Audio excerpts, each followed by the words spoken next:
Simpsonians, let's wrap this up here, okay? So, acids and bases, that's what we're on to next. So, let's start with acids. Acid. So, acids. How do we recognize acids? Acids have an ionizable hydrogen. And you're like, oh no, what is that word? What are you talking about? Think about it for a second. Ionizable.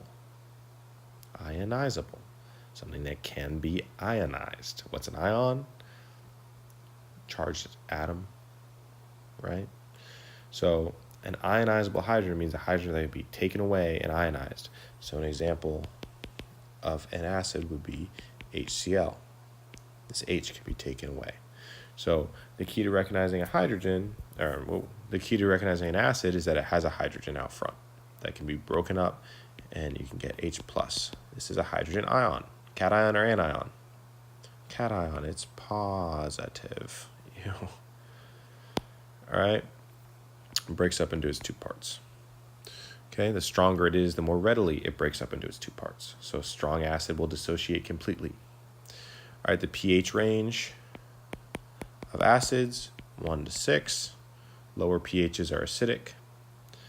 Okay, properties of acids. Well, they neutralize bases. Neutralize bases in a neutralization reaction.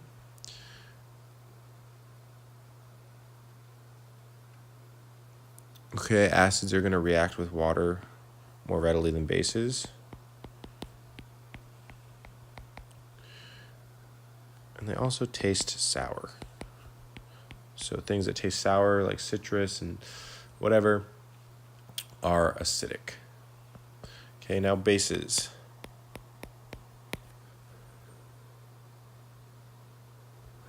All right, so how do we identify bases? Well, normally they have an OH that can be broken off, like KOH can break up and you get OH minus. Okay, so, that's for my frickin' rent, or that's my, I don't even know. Okay, where were we? Bases, they have an OH that'll break off. Another way to identify bases is that they accept hydrogens. All right, so if you look at a reaction and you look at something before and after the reaction, if it gained hydrogens, accept hydrogens, they gain hydrogen in a reaction, that's a base. So a base accepts hydrogens. The pH for a base is going to be 8 through 14, so the higher numbers are basic.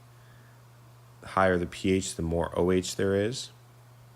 Okay, just like a strong acid, a strong base will break apart more readily. The more readily it dissociates, the stronger it is. Properties of bases: they release hydroxide. It's embarrassing. Release hydroxide. Oh no, what's hydroxide? Hopefully you know hydroxide is OH, what we just talked about before. They neutralize acids. In neutralization reactions, they neutralize each other. Okay, so a neutralization reaction is where you have an acid plus a base making water and salt. Okay, so the two we just talked about, if we had HCl plus KOH, this H breaks off, this OH breaks off, and we get HOH, which is H2O, plus this and this come together, so we get KCl. Ionic compound is a salt. So those are the high points of acids and bases. Next, on to organic chemistry. A hydrocarbon is an organic compound made of hydrogen and carbon. Hydrocarbon,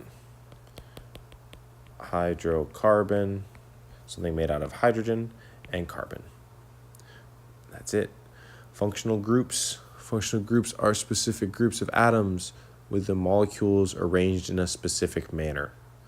So they're groups added on to molecules that give them functions. Different functional groups: ketones, acids, carboxylic acids.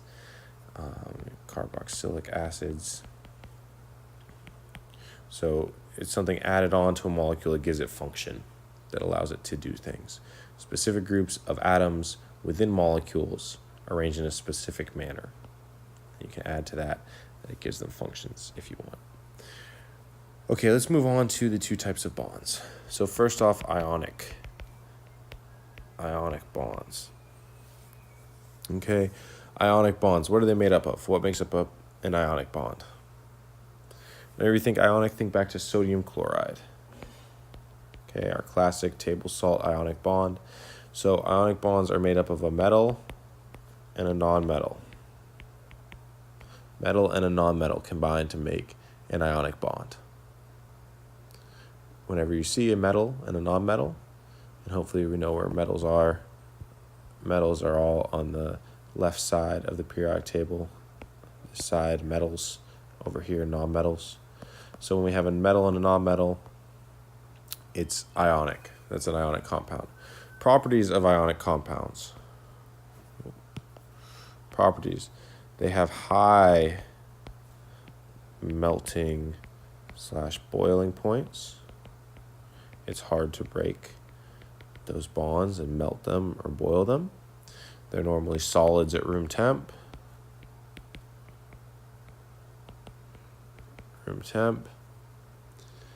And they conduct electricity.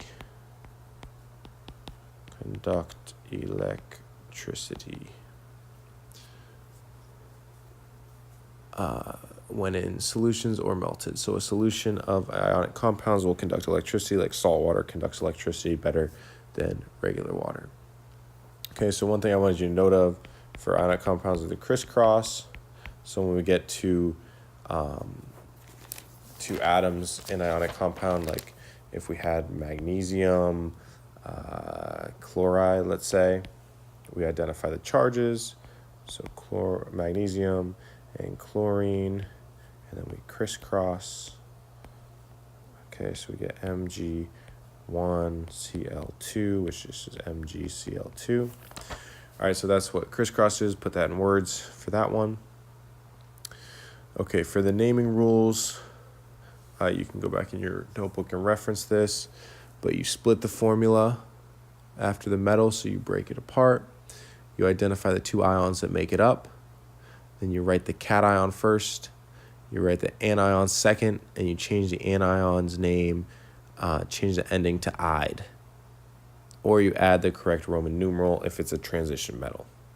So right here, what do we do to name this?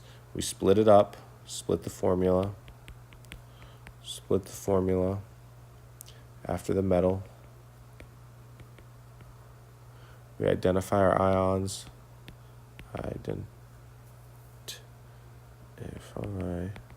So we have magnesium and chlorine. So we write the cation first. Cations are positive. Magnesium. Then we write the anion second and change its name, the ending of its name, to "ide." So chlorine becomes chloride. All right, that's how you name an ionic compound. So that's what ionic compounds are. Okay, now covalent bonds.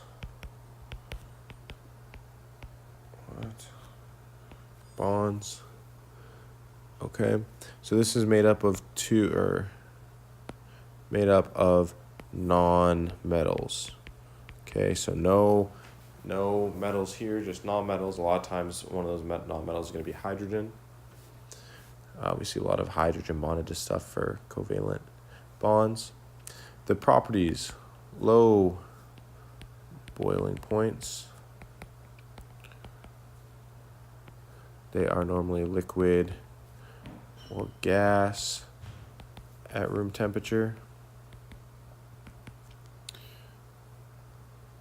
Okay, they're made of non-metals. All right, so for naming them. All right, you count the number. Count the number of each atom. If the first element element is singular, so you just have one of them, there's no prefix.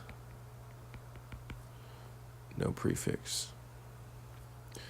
Now, when I say prefix, I'm talking about the number insinuating prefixes that you can review on page. Oh, why is that? Why do I have an alarm going off? That scared me a little bit. Anyway, what was I talking about? Covalent bonds, the prefixes. I think it's around page 80, page 81. Yeah, I think page 81. If you want to review those prefixes. Okay, so you write the first element with the prefix if it needs a prefix, like dihydride or something. And then you write the name of the second element, right? The second element with prefix, that just means the same word as is above it. And you change ending to "ide." All right, so again, this stuff can all be reviewed from around page 80 through 84, I think, is where we talked about covalent ionic compounds. It's important to just remember ionic compounds are a metal and a nonmetal. Don't forget to crisscross to get the proper formula. And then here's some properties of ionic compounds. Covalent are nonmetals, some properties, and we use prefixes for covalent compounds to name them. Not ionic compounds, but covalent compounds we do.